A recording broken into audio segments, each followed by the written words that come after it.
बोले गोविंद भगवान की। सभी भक्त बैठ जाएं। क्या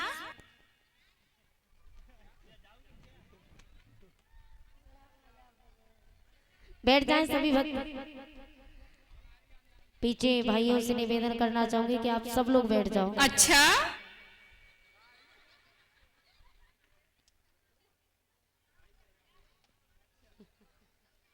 बैठा दो भैया इन लोगों को।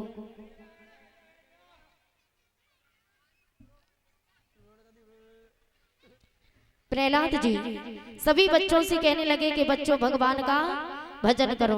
बच्चों ने कहा हम भगवान का भजन क्यों करें, भगवान का भजन तो जो बुजुर्ग हैं उनको करना चाहिए। कौमार आचरित प्राज्ञों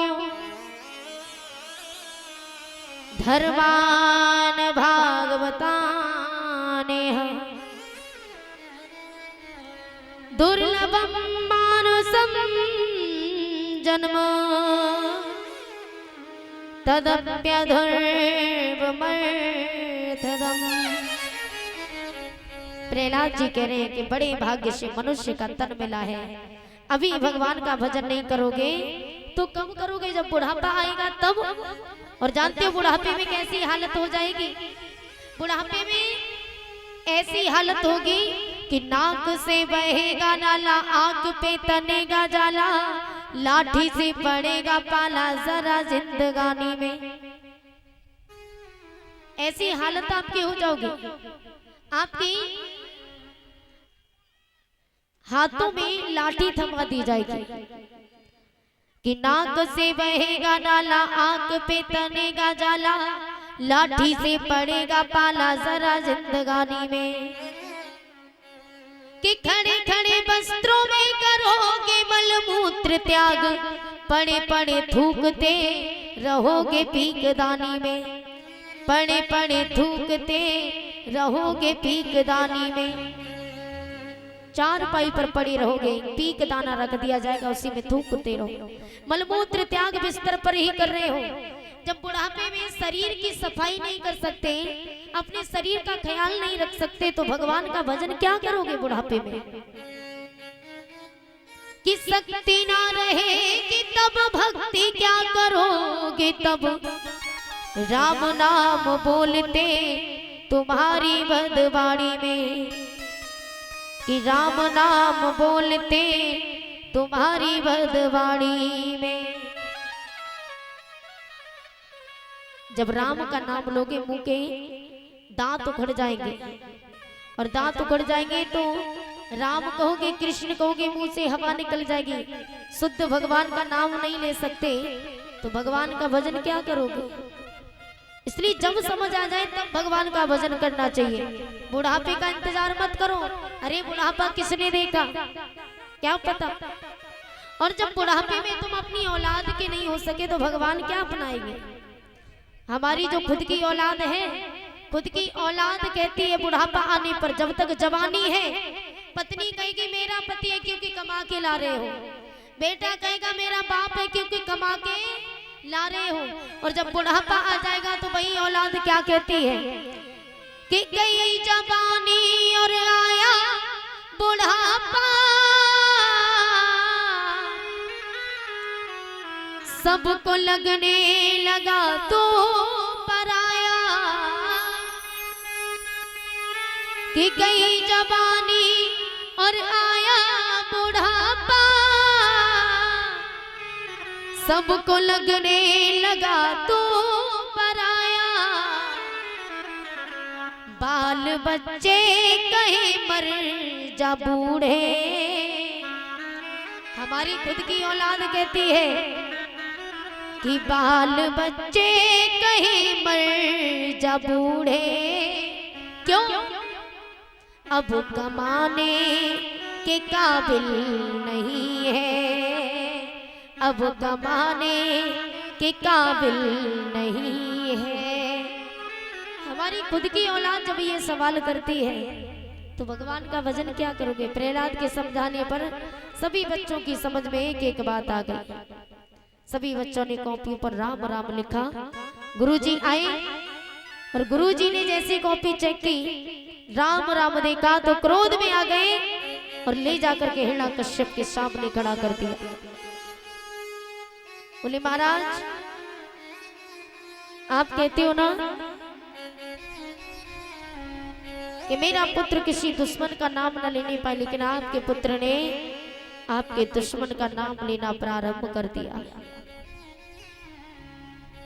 आज हिरण्याकश्यप समझाने की कोशिश करते लेकिन प्रहलाद की समझ में नहीं आया, तो फिर हिरण्याकश्यप ने आदेश दिया जाओ इसे, बहुत समझाया लेकिन नहीं समझे, कहा जाओ इसे मृत्यु के मुख में डाल दो। तो प्रहलाद को लेकर के गए और प्रहलाद को ले जाकर के हाथियों से कुचलवाया, सर्पों में डलवाया, लेकिन फिर भी कोई भी हिरण्याकश्यप का कुछ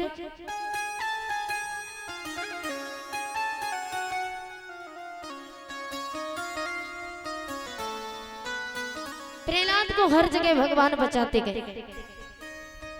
अंत में प्रहलाद को होलिका को सौंपा, तो होलिका प्रहलाद को वैसे भी मारना चाहती थी। क्यों मारना चाहती थी?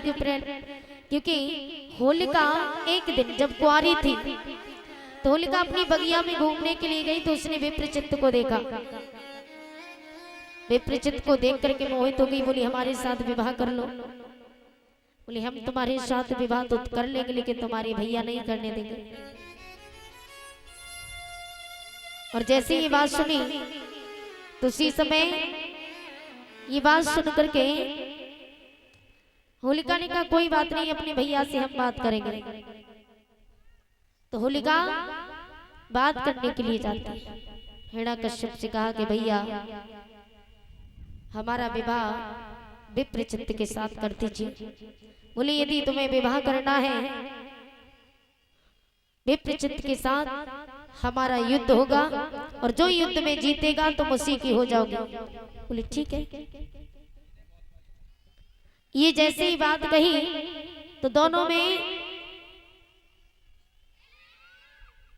तरफ युद्ध होता है। युद्ध में विप्रचित्त ने हिरण्याकश्यप को हरा दिया। मजबूरन हिरण्याकश्यप को अपनी बहन का विवाह विप्रचित्त के साथ करना पड़ा। तो विप्रचित्त को साथ लेकर के होलिका मां भवानी के मंदिर में जाती और कहा मां मुझे आशीर्वाद दो, हमने आज विवाह किया है।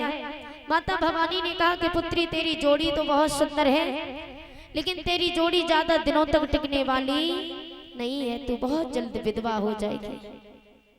ये बात जैसी सुनी तो होलिका के हाथों से आरती की थाली छूट जाती है और कहा कि माँ, हर एक माँ अपनी पुत्री को सदा सुहागिन होने का वरदान देती है, लेकिन तू तो बद्दुआ दे रही है माँ। बोली पुत्री यही विधि की विधना है, लेकिन मैं तुझे ये चीर देती हूँ। ये चीर जब तक तेरे और तेरे पति के ऊपर रहेगा तब तक तुम दोनों का कोई बाल वाका नहीं कर सकता। होलिका चीर लेकर के गई और जब भी सोती थी तो अपने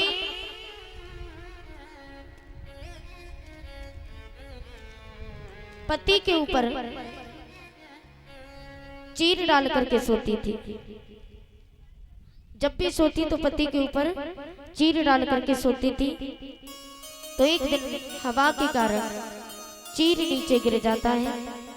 हिरण्याकश्यप को मौका मिला और हाथ में तलवार लेकर के विप्रचित्त के टुकड़े टुकड़े कर दिए, मार दिया। और मारने के बाद विप्रचित्त जिस समय मर जाता है तो उसके बाद हिरण्याकश्यप होलिका प्रण करती है कि भैया तूने मेरा वंश आगे चलने नहीं दिया, मैं भी कसम खाती हूँ मैं तेरा वंश आगे बढ़ने नहीं दूंगी।